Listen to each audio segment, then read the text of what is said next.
Welcome to our channel. Today we explore IPTV and Firestick. Our video is proudly sponsored by www.2tv.store, a trusted IPTV provider. Let's dive into what IPTV is and why it's popular for streaming.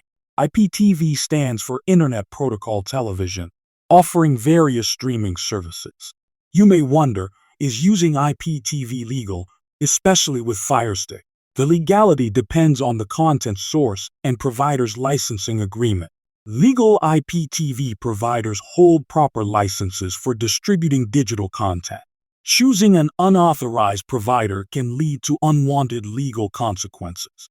Now, let's go through how you can set up IPTV on Firestick safely. First, ensure your privacy with a reliable VPN to secure your internet connection.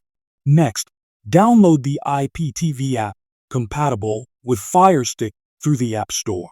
Configure the app by entering your IPTV subscription details carefully.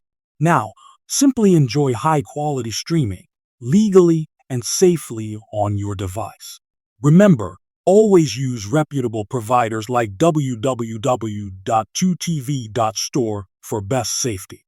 It's important to regularly update your IPTV app for smooth streaming. Additionally, consult laws in your region regarding streaming to avoid issues. In conclusion, IPTV can be legal on Firestick if used rightfully. Tune in to our channel for more tips on technology, law, and streaming. Consider subscribing, liking, and commenting for more engaging content ahead.